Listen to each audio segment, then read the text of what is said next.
लेकिन हम उमर साहब को सिर्फ ये याद दिलाना चाहते हैं कि आपने इलेक्शन 370, 35A, स्टेटहुड, इन सारी चीज़ों पर लड़ा था। इससे साफ जाहिर है कि उमर अब्दुल्ला साहब बीजेपी के हाथों में ही खेल रहे हैं। समझ में नहीं आता उनको कोई कैसे बताए। अगर अमित शाह जी का गला सूख गया कहते कहते कि मैं स्टेटहुड वापस दे रहा हूँ, प्राइम मिनिस्टर ने भी कहा, तो उमर साहब क्यों वही चीज़ उनको आगे मांगने के लिए कह रहे हैं? इसका मतलब 370 की जब बात करने के लिए वो तैयार नहीं, 35A की बात करने के लिए तैयार नहीं, तो वो एक तरफ से आई वॉश है। कुछ लग रहा है कि कोई खिचड़ी पक रही है या पक्की हुई है पहले से ही एनसी और बीजेपी के बीच।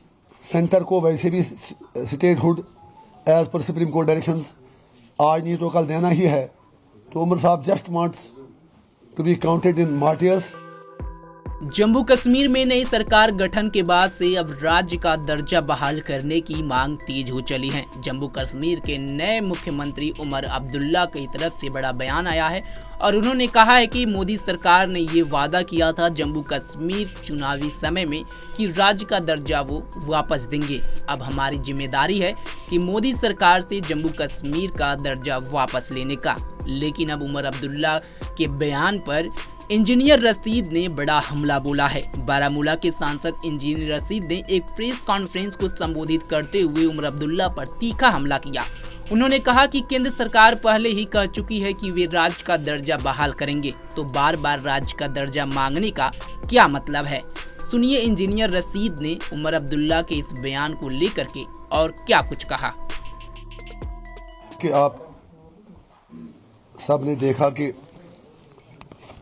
कल से जो हमें अखबारों के जरिए, सोशल मीडिया के जरिए खबरें मिल रही हैं कि जो उमर साहब की सरबराही में सरकार बनी, उन्होंने अपनी कैबिनेट मीटिंग में एक रेजोल्यूशन पास किया है जिसमें सेंटर से स्टेटहुड रेस्टोर करने के लिए कहा गया है। और ये भी खबरें गश्त कर रही हैं कि आप उमर साहब यूनियन गवर्नमेंट से टाइम सीक कर रहे हैं ताकि वो कैबिनेट की रेजोल्यूशन का जो ड्राफ्ट है, जो उसमें मुतालबा किया गया है स्टेटहुड रेस्टोर करने का, he can put it to the central government. उनका हक है, वो कुछ भी कहें, कुछ भी पास करें। लेकिन हम उमर साहब को सिर्फ ये याद दिलाना चाहते हैं कि आपने इलेक्शन 370, 35A, स्टेटहुड, इन सारी चीज़ों पर लड़ा था। तो आज जो ये खबरें आ रही हैं कि सिर्फ स्टेटहुड को लेकर आपने रेजोल्यूशन पास कैबिनेट में किया है, तो it is very painful. It means departure from the principle stand of his party. इससे साफ जाहिर है कि उमर अब्दुल्ला साहब बीजेपी के हाथों में ही खेल रहे हैं।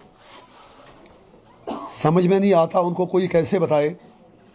अगर अमित शाह जी का गला सूख गया कहते कहते कि मैं स्टेटहुड वापस दे रहा हूँ, प्राइम मिनिस्टर ने भी कहा, तो उमर साहब क्यों वही चीज़ उनको आगे मांगने के लिए कह रहे हैं? अच्छी बात है, वो कहें, हमें कोई ऑब्जेक्शन नहीं है, बिल्कुल हम उनके साथ हैं। लेकिन वो आधी चीज़ ही क्यों कह रहे हैं? सिर्फ वही क्यों कह रहे हैं जो बीजेपी देने को तैयार है? इसका मतलब 370 की जब बात करने के लिए वो तैयार नहीं, 35A की बात करने के लिए तैयार नहीं, तो वो एक तरफ से आई वॉश है। जिस एजेंडे पे उन्होंने इलेक्शन लड़ा उससे डिवेट हो रहे हैं। और दूसरा, कुछ लग रहा है कि कोई खिचड़ी पक रही है या पक्की हुई है पहले से ही एनसी और बीजेपी के बीच। आंख मचोली का खेल खेला जा रहा है। सेंटर को वैसे भी statehood as per Supreme Court directions आज नहीं तो कल देना ही है। तो उमर साहब just wants to be counted in martyrs. Statehood की बात करके वो बाकी जो मेन इश्यूज हैं उनसे भागना चाहते हैं। और अफसोस की बात यह है, हम उमर साहब को यह याद दिलाएंगे कि उनकी जमात का पहले दिन से ही यही वतीरा रहा है। जब मरहूम शेख साहब महाराजा से इलाक़ के बाद पहले एडमिनिस्ट्रेटर बने, उसके बाद वज़ीर आज़म बने, तो 1953 में जब उन्हें बर्खास्त किया गया तो 22 साल के बाद वो कांग्रेस की मदद से वज़ीर आज़म नहीं बल्कि वज़ीर आला के तौर उन्होंने हलफ लिया। और आज जिस तरह शेख साहब ने बिट्रेल किया, बिल्कुल वही चीज़ आज उमर साहब कर रहे हैं।